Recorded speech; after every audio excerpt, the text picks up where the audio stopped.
I honestly did not think that there were that many pea eaters in our church.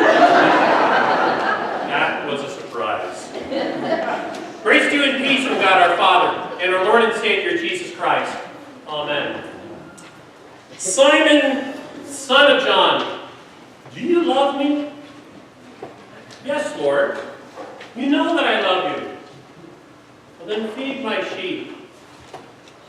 Love was not a word that we used when I was growing up to describe not only our relationship with God, with Jesus, but even with one another. Because after all, we were not Italians or Latin Americans.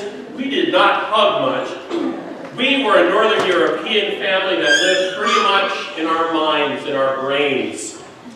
And so, when it comes to loving Jesus, not the words that we would use.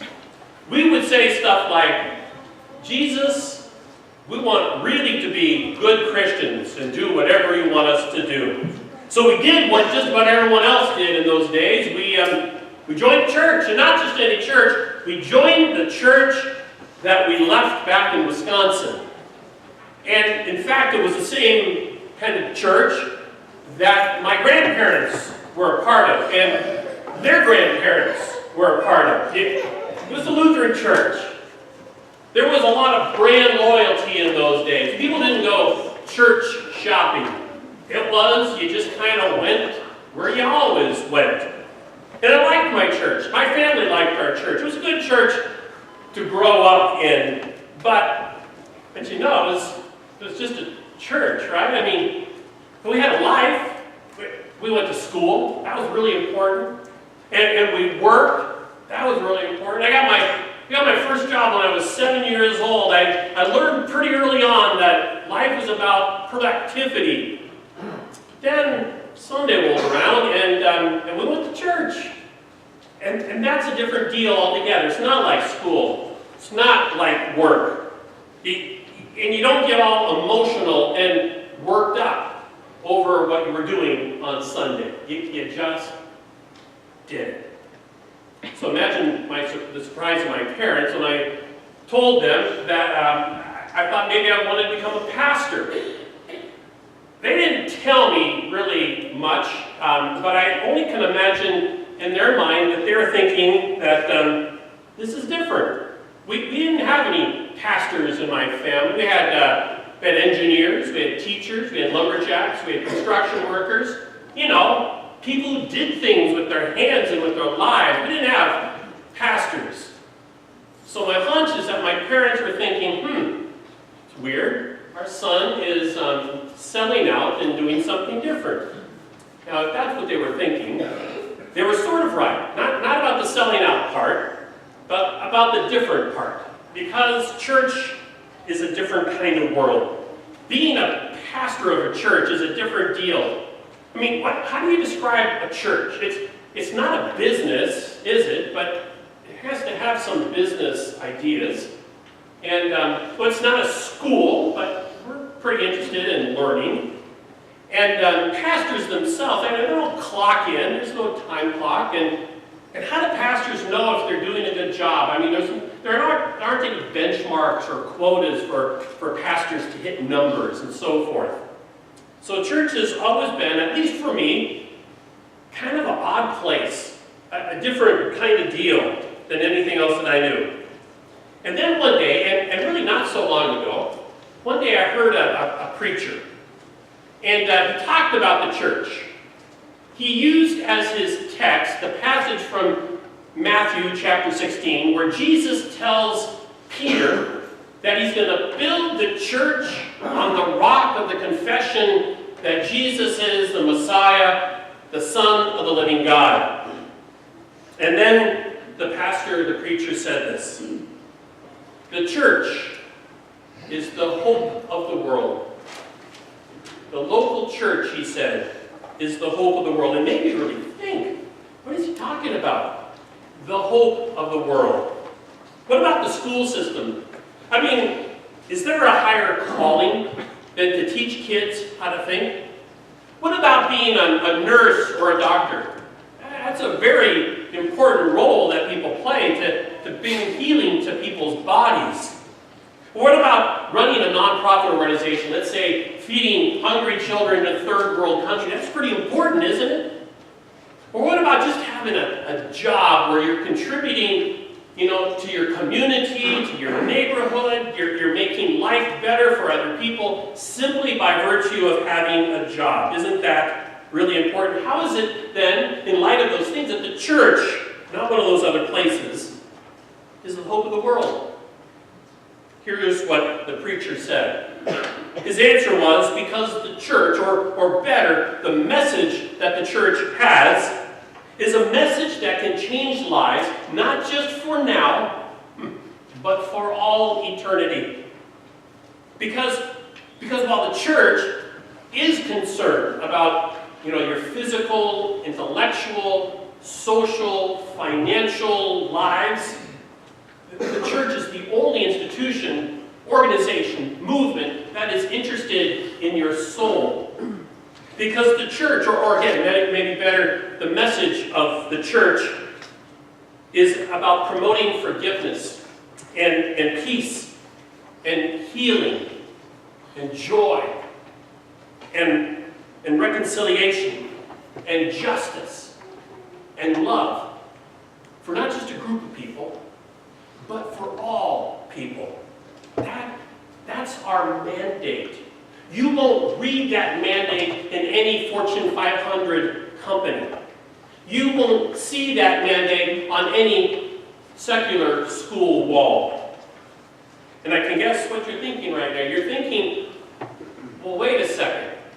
I've seen some pretty messed up and screwy churches. And you'd be right. There are a lot of churches that fail to understand the mandate that God has given us. But insofar as Christians are oftentimes the worst example of what it means for us to care for one another, Christians, and that is churches themselves, can also be the best examples. And again, we are the only ones with this mandate. Organizations like the Boy Scouts and Future Farmers of America and PTA and Lions Club and Kiwanis and Rotary, those are good organizations. But to borrow upon this reading that we heard from John a few moments ago, the Christian church is the only one that loves Jesus and that feeds the sheep and the lambs of Jesus. So what is true for a church is true for all churches. We are collectively the hope of the world. But what about this church specifically? So at this point, I just want to focus on this particular congregation. What about us? There are, by my count, over 85 churches in Visalia alone. That's not counting the outlying regions, the other cities, Larry. Just Visalia, 85, over 85. And they're meeting this morning, and there are churches all scattered around the city. There are a lot of churches that have flashier worship services, bigger bands, louder bands, light shows and all that going on. There are churches in this town that are trendier and a lot more hipper than we are. And believe it or not, there are churches in this town with better preachers than what you've got. So what sets Christ Lutheran Church apart? We didn't have to answer that question 30, 40, 50, 60 years ago. Again, brand loyalty would just indicate that you connected with the church denomination of which your family had a history, but no more. Now it becomes even more important for churches to be very crystal clear about why they exist, who they are, how they stand apart, what it is that God is getting them to do and to be in the particular community in which they find themselves. So let me share with you what I think about this congregation. What sets us apart? One word. The word is grace. Now I know that most churches would think that grace is, somehow important in our faith relationship with God. But I'd like to say to you that we take this notion of grace and we push it to the farthest limits possible. You see, for us, grace describes this unconditional, undeserved, unmerited, freely given love of God. It describes what God thinks of us and how God relates to us. Grace is this unearned love of God which comes to us first. We don't come to God first. God comes to us first. And then God is with us forever. That's grace. And you can't add anything to grace to make your salvation more assured. And you can't add anything to grace to make yourself more holy. Grace is all about God coming to us, especially because we are, by nature, not really lovable people. Grace is the reason why we baptize babies and have the audacity to say that God's saving work is present in that moment.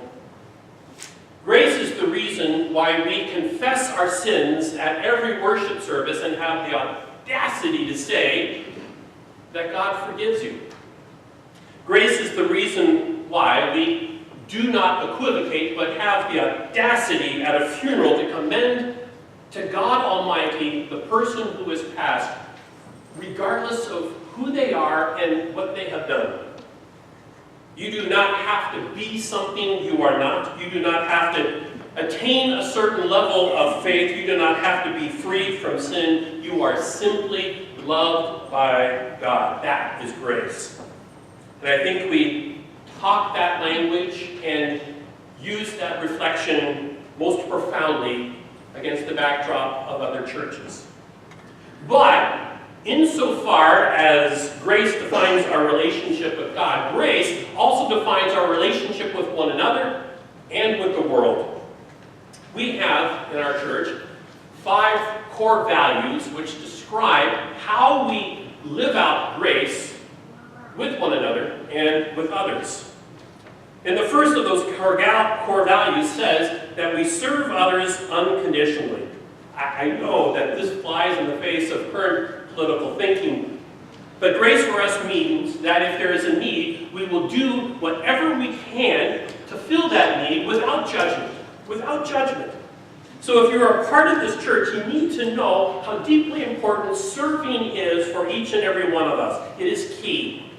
We don't exist to make ourselves happy. We want to look like Jesus. We want to be like Jesus. And we want to look for other ways to help others live fulfilled and joy-filled lives, serving unconditionally. Second value, we pursue caring and honest relationships. Relationships. And these are at the center of what it means to be the church for us. If you want to hide out, sit in the back, not know anybody, and think to have a me and Jesus relationship at the expense of others, it's probably not the church for you. Caring and honest relationships means that we do life together. And doing life together means that we support one another, that we love one another, but it also means that we make mistakes with one another. And, this is the critical part, we learn to move beyond those mistakes. A church where grace between members isn't practiced is called a consumer church, where people stay only as long as they're happy. That's not for us. Third, we discover and grow our unique God-given potential. Grace means that God takes us where we are, but God does not wish to leave us where we are. God wants to grow us and to shape us to be the people that God has designed us to be. So if you are the same person today that you were 10 years ago, 5 years ago, a year ago, then I have to wonder if you've been exposed to this transforming grace of God. Probably means you haven't attended a Bible study or a small group, or you haven't gone on a retreat or gone to a convention, or that you've not volunteered for a ministry or served others in some way. I mean, think about this. How many other churches allow non-ordained women to stand up in front and lead worship, even to the point of leading Holy Communion? Now, I know it's not happening in worship today. Come next week and it will happen. We do that because we believe that God is actively in the lives of those who are being understood to be moved into ministry in powerful ways, in some ways that are not accepted in the wider Christian church. Fourth value, we practice God a grace-filled acceptance. Now on the surface, grace-filled acceptance, that sounds pretty universal, right? I mean, you drive by a church and you see a sign out front that says, everyone welcome. But oftentimes I'm left to wonder, do they really mean everyone? Because if they did, well then they help and welcome the homeless, and the gay, and the divorced, and the felon, and the transgendered, and the tattooed. And they wouldn't just welcome them. I mean, after all, it's easy to say, hi to somebody, but keep them at arm's distance. It's a whole different thing to accept them, to love them, to invite them in, and to include them. If there's one thing that's constantly heard among people outside the Christian church, it's that the church is full of people who are judgmental and hypocrites. That's not a grace-filled identity to be collared with. And that's not how we wish to be understood or seen within our community. And fifth value, finally, we give generously to God's glory. Remember earlier how I said everything comes from God's grace? Our salvation is given to us as a gift? Well, that applies to everything we have. Your intellect, your job, your possessions, your ideas, your social contacts, you name it, it all comes from God. And given the backdrop that the world in which we live has so many people living in relative and extreme poverty, it leads us to ask the question, how is it that we were given the opportunity to be born here in the United States, the most advanced technologically country in the world? How is that all possible? Here's the answer. It's a gift. It's grace. So what do you do about that?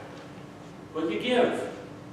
And we don't give to get something back. That's called prosperity gospel. We don't practice that at Christ Lutheran Church. No, we give graciously so that we might reflect what it looks like to be graciously given to. We simply give to give honor and glory to God. So I hope that it's something I just said excites you. Maybe it repels you. I fully understand, but maybe it excites you. Because I mean to say, there are so many folks that I think live around us, in our communities, in our neighborhoods, and maybe in our families, who when they think about God, they don't think about grace. They think about anger and judgment and shame. And because somebody in their life, maybe a whole group of people in their life, have told them that God is not loving, that have told them a lie about God. And because of that, maybe they've chosen not to believe in God. But they've never met the God that we believe in. A God of grace who simply says, I love you. We have something they need. And not only that, but I think that there are scores of people who live troubling lives around us, in our community, in our neighborhood, in our families, because they've been used and abused. They've been lied to and abandoned. They've been taught to be selfish and suspicious, and they live with conflict and fear. And that's because they've never met the God that we believe in. They don't know about a God who not only gives them grace, but is with them daily to encourage them and to allow them to live an abundant life.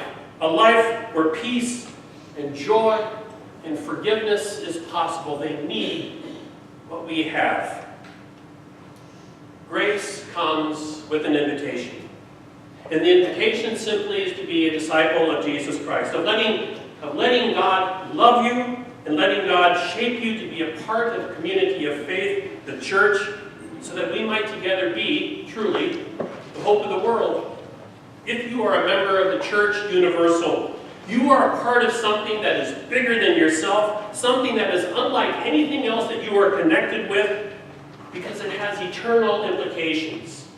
If you are a member of this church, Christ Lutheran Church, you are a part of a grace movement that is radical and unique, and I believe deeply needed in our community.